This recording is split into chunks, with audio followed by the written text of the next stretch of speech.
नमस्कार दोस्तों, spirituality bye सुमन channel पर आप सभी का स्वागत है।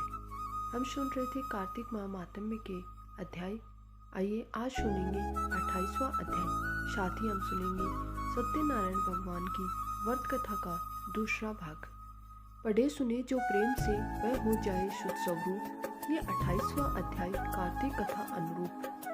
धर्मदत्त ने पूछा था, मैंने सुना है कि जय और विजय भी भगवान विष्णु के द्वारपाल हैं। उन्होंने पूर्व जन्म में ऐसा कौन सा पुण्य किया था जिससे वे भगवान के समान रूप धारण करके बैंकुट धाम के द्वारपाल हुए हैं। दोनों पार्षदों ने कहा, ब्राह्मण, पूर्व काल में त्वर्ण बिंदु की कन्या देवहूति के गर्भ से महर्षि क्रदम की दृष्टि मात्र से 2 पुत्र उत्पन्न हुए। उनमें से बड़े का नाम जय और छोटे का नाम विजय हुआ।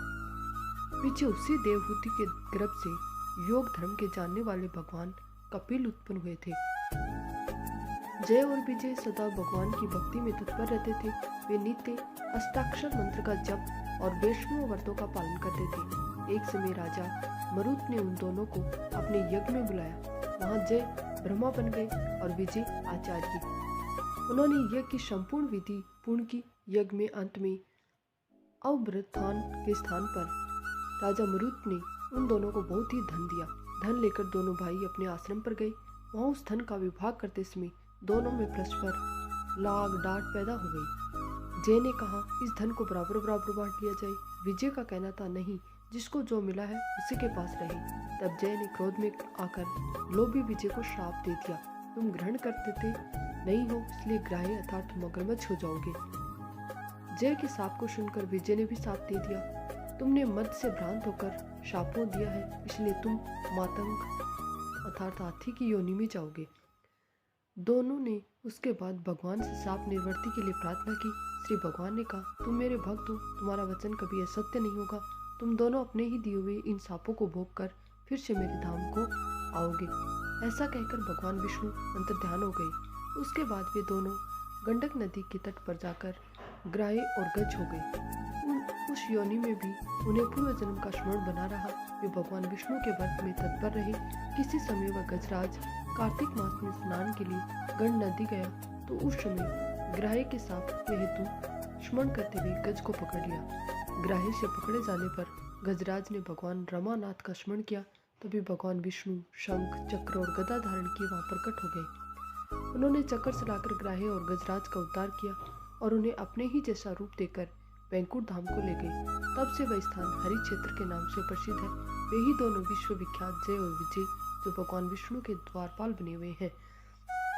धर्मदत्त, तुम भी ईर्ष्या और देश का त्याग करके सदैव भगवान विष्णु के व्रत में स्थिर रहो, समदर्शी बनो। कार्तिक माघ और वैशाख के महीनों में सदैव प्रातःकाल स्नान करो, एकादशी व्रत के पालन में स्थिर रहो, तुलसी के बगीचे की रक्षा करते रहो। ऐसा करने से तुम भी शरीर के अंत होने पर भगवान विष्णु के परम पद को प्राप्त होगे। भगवान विष्णु को संतुष्ट करने वाले तुम्हारे इस व्रत से बढ़कर न यज्ञ है, न दान है, न तीर्थ है। हे ब्राह्मण, तुम धन्य हो जिसके व्रत के आधे भाग का फल पाकर ही ये स्त्री हमारे द्वारा बैंकुट धाम के लिए ले जाई जा रही है। नारद जी बोले, हे राजन, धर्मदत्त को इस प्रकार उपदेश देकर वे दोनों विमानचारी पार्षद उस कला के साथ बैंकुट धाम को चले गए। धर्मदत्त जीवन भर भगवान के व्रत में स्थिर रहे और देहावसान के बाद उन्होंने अपनी दोनों स्त्रियों के साथ बैंकुट धाम प्राप्त कर लिया। इस प्राचीन इतिहास को जो सुनता है, सुनाता है, वह जगत गुरु भगवान की कृपा से उनका सानिध्य प्राप्त करने वाला उत्तम गति को प्राप्त करता है। आइए अब सुनते हैं श्री सत्यनारायण भगवान की व्रत कथा का दूसरा भाग। अभी तक हम सुन रहे थे जो श्री लक्ष्मीपति ने नारद जी को सत्यनारायण भगवान की कथा के बारे में बता रहे थे, उसी के बारे में। आइए अब सुनते हैं सूत जी ने आगे क्या बताया। सूत जी बोले, हे ऋषियों, जिसने पहले समय में इस व्रत को किया उसका इतिहास कहता हूँ, ध्यान से सुनो। सुंदर काशीपुरी नगरी में एक बहुत ही निर्धन ब्राह्मण रहता था। भूख प्यास से परेशान धरती पर घूमता रहता था। ब्राह्मणों से प्रेम करने वाले भगवान ने एक दिन ब्राह्मण का वेश धारण करके उसके पास जाकर पूछा, हे ब्राह्मण, नित्य दुखी होकर तुम पृथ्वी पर क्यों घूमते हो?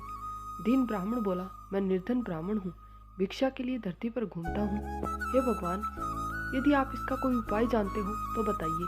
व्रत ब्राह्मण कहता है कि सत्यनारायण भगवान मनोवांछित फल देने वाले हैं, इसलिए तुम उनका पूजन करो। इसे करने से मनुष्य सभी दुखों से मुक्त हो जाता है। व्रत ब्राह्मण बनकर आए सत्यनारायण भगवान उस निर्धन ब्राह्मण को व्रत का सारा विधान बताकर अंतर्ध्यान हो गए। ब्राह्मण मन ही मन सोचने लगा कि जिस व्रत को व्रत ब्राह्मण करने को कह गया है, मैं उसे जरूर करूंगा। ये निश्चय करने के बाद उसे रात में नींद नहीं आई। सुबह उठकर सत्यनारायण भगवान के व्रत का निश्चय कर भिक्षा के लिए चला गया। उस दिन निर्धन ब्राह्मण को भिक्षा में बहुत धन मिला, जिसे उसने बंधु बांधुओं के साथ मिलकर श्री सत्यनारायण भगवान का व्रत संपन्न किया। भगवान सत्यनारायण का व्रत संपन्न करने के बाद निर्धन ब्राह्मण सभी दुखों से छूट गया और अनेक प्रकार की संपत्तियों से युक्त हो गया। उसी समय से ये ब्राह्मण हर माह इस व्रत को करने लगा। इस तरह से सत्यनारायण भगवान के व्रत को जो मनुष्य करेगा वह सभी प्रकार के पापों से छूटकर मोक्ष को प्राप्त होगा। जो मनुष्य इस व्रत को करेगा वह भी सभी दुखों से मुक्त हो जाएगा। सूत जी बोले कि इस तरह से नारद जी से नारायण जी का कहा हुआ श्री सत्यनारायण व्रत को मैंने तुमसे कहा है। हे बंधुओं, मैं अब और क्या कहूँ। ऋषि बोले, हे मुनिवर, संसार में उस ब्राह्मण से सुनकर और किस किस ने इस व्रत को किया, हम इस बात को भी सुनना चाहते हैं, इसलिए हमारे मन में श्रद्धा भाव है।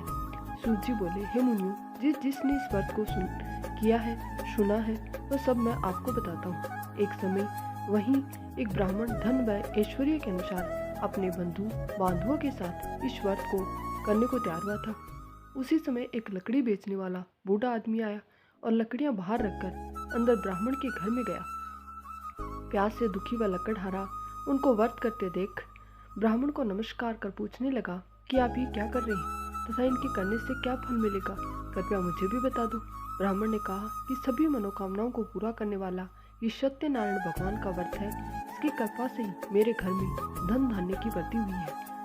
ब्राह्मण से सत्यनारायण व्रत के बारे में जानकर लकड़हारा बहुत प्रसन्न हुआ। चरणामृत लेकर व प्रसाद खाने के बाद वह अपने घर गया। लकड़हारे ने अपने मन में संकल्प किया कि आज लकड़ी बेचने से जो धन मिलेगा उसी से श्री सत्यनारायण भगवान का उत्तम व्रत करूंगा।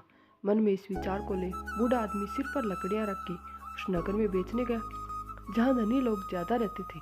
उस नगर में उसे अपनी लकड़ियों का दाम पहले से 4 गुना अधिक मिला। बूढ़ा प्रसन्नता के साथ दाम लेकर केले, शक्कर, घी, दूध, दही, गेहूं का आटा ले और सत्यनारायण भगवान के व्रत की अन्य सामग्री लेकर अपने घर गया। वहाँ उसने अपने बंधु बांधुओं को बुलाकर विधि विधान से सत्यनारायण भगवान का पूजन किया और व्रत किया।